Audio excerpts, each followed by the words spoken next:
Hey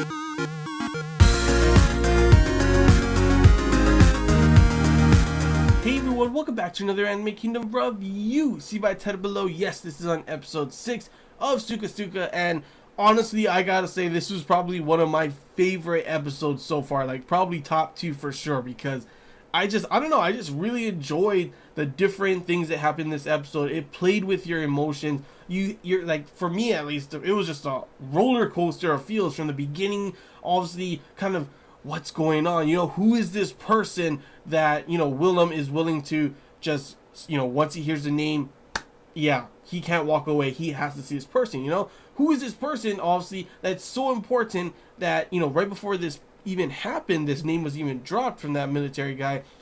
He pretty much, barely, like, he saw the impact that he found out when Kotori was actually alive, when he thought she was actually dead.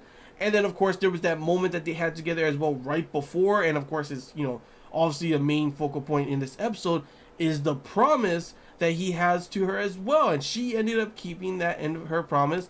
And that's why it's like, holy crap, this person must be super important for him to pretty much, I guess, not necessarily break the promise, but delay his promise and everything. And considering how much, he was affected when he finally found out that she was actually alive. And, you think he would just want to go, like, at first he was just going to go full on, go back with her and with the rest of the girls. But all of a sudden, this guy comes along, you're going to want to see this guy.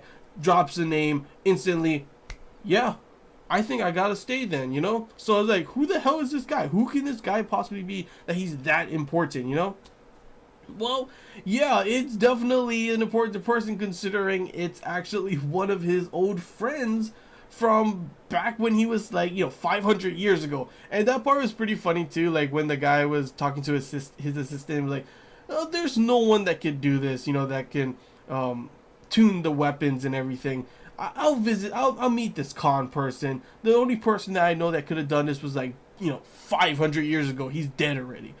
Walks in, jaw to the ground. I was just cracking up because, like, literally, I would have that expression too when you find out that this guy who should have been dead 500 years ago, when the only reason you're still even living is because you put a curse on yourself. He's no longer human still yet. So, obviously, Willem is literally the last human. When I first saw that he was alive and they were friends, I was like, wait, so there is more than one human.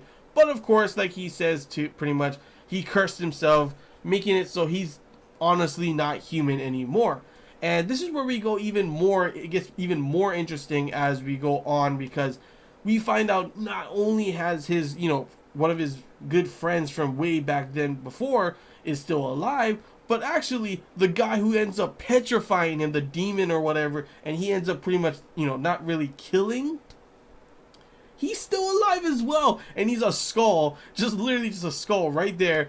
And it turns out that pretty much the whole reasoning why these islands are in the air and why, not humanity has been able to survive, but, life has been able to survive, even though there's, pretty much the whole surface of the planet is destroyed and overrun by these beasts. The only reason is because of his, his friend Suwang, and of course his enemy, the skull monster dude. I don't know what his name is, I forget what his name is, but yeah, like, that's the only reason, that they are the reason that there is still life on this planet. Well, sort of, they're kind of floating, so not really on the, you know what I mean. But yeah, overall, it was just interesting to see, to learn all these kind of stuff, plus also get to see kind of a different side of Willem, considering, we've seen him interact with the girls, we've seen him interact with, other people that he knows, but it's like a total different feeling when you see him interacting with, like, one of his best friends, You see that this guy, Su Wang, also sees him as, like,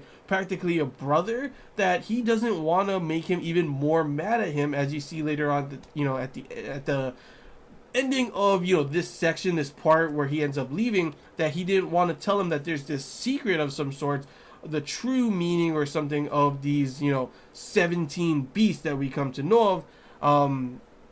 Not really sure what the real thing is. Also, it has something to do with the sins of humanity and stuff.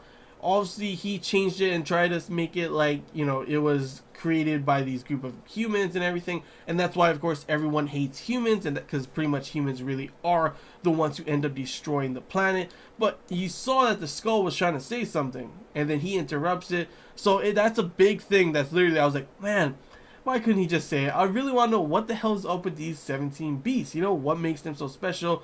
Why? How were they created and everything? And obviously, we also got to learn another big thing in this was we kind of, we've already learned a little bit about what the fairies are. We've learned a little bit about how the, beast on the bottom was. And this episode kind of just, we learned a lot more from that. And it was actually pretty dang crazy. Like I said, little secret with the 17 beasts.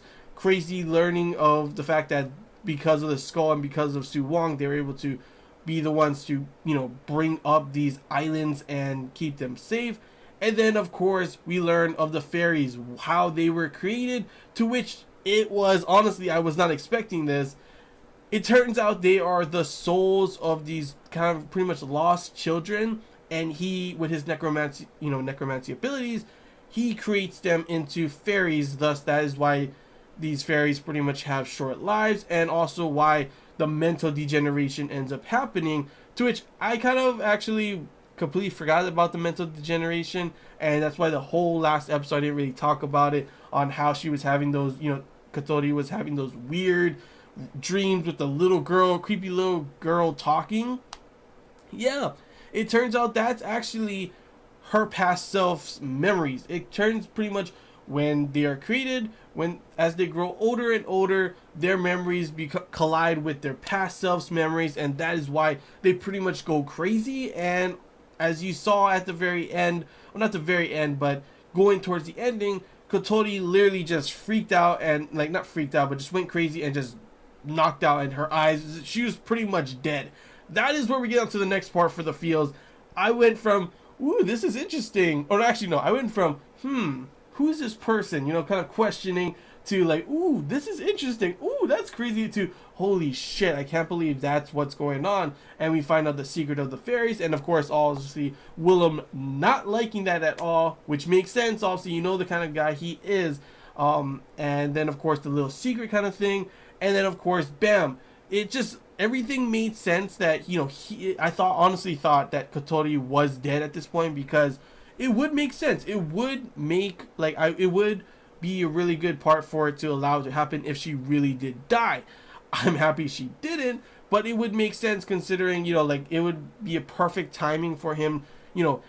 Willem comes along, he breaks his promise in a way, he ends up going to meet this guy, and because of that, he's not able to get there back in time before she ends up, losing her mind, even though she tried her damn best to do everything possible so she can get there to get to him before, even though she knew she was going to go crazy. And we kind of learn, obviously, that's why they, pretty much commit suicide by using that fairy, using their life force to destroy the beasts and everything.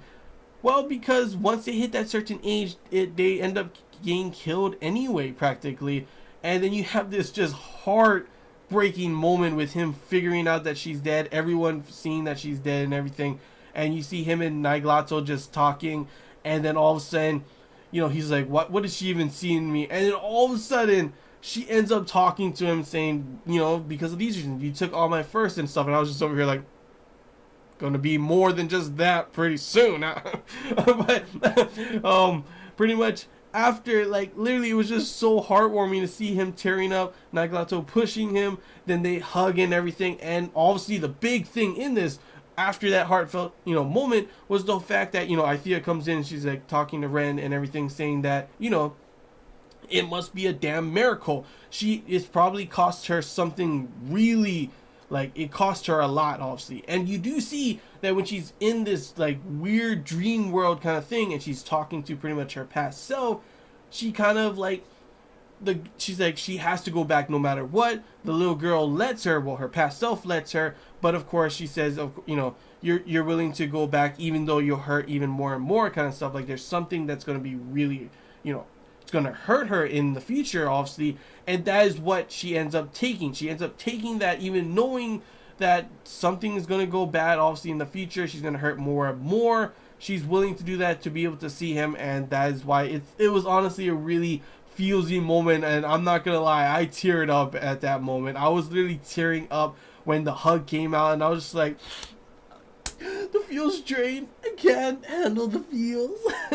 But yeah, overall, pretty damn awesome episode. Got a lot of information. Like I said, it was cool to see one of Will, different side of Willem. Like I said, when he acts with his friends and his kind of enemy, and it was cool to learn more about the world, the beast, the plan, the little history, or of what's going on, and of course also the hidden, how these fairies are made and everything, and just all that stuff was pretty damn interesting. But just the best part for me, obviously, was the moment where he goes there. You think Kototi's dead, and don't worry, I thought so as well, and all of a sudden, boom, she's still alive. Beautiful, heartfelt moment with a hug, and that was the end of the episode. I honestly can't wait to see what's going to happen next. Obviously, it's pretty scary considering we know that this is not the end of the feels, guys. It just, so far, the feels have come, but we've been spared, the full-on tears and everything, as everything has gone well. No one has died yet, but I'm not like full on just like, yeah, we're safe now, guys. No, we are not safe at all. I'm pretty sure somewhere along the way someone's going to end up dying or paying the price for something incredibly bad, and that's what we're going to see in the next episode. Or next episodes. Not too sure on what's going to happen. Maybe it'll be not as feelsy in the next episode, more informational kind of stuff, kind of thing. Who knows? It really can be anything, honestly. But yeah, that's all I gotta say, guys. Hope you enjoyed this Anime Kingdom review. If you have any questions, feel free to comment below. If there's anything I missed and you want to talk about, comment below as well. And if you did enjoy, don't forget to like. If you haven't already, feel free to subscribe for more content. And as always, guys, I want to hear what you guys think about this episode. Did you enjoy it like I did? Did you find these certain things interesting? Put whatever you guys want to put, good or bad. I always love to have these discussions with you guys. So, and especially with an episode like this, which I honestly, I really did enjoy a lot. So, yeah. That's all I gotta say, guys. So till next time, see ya.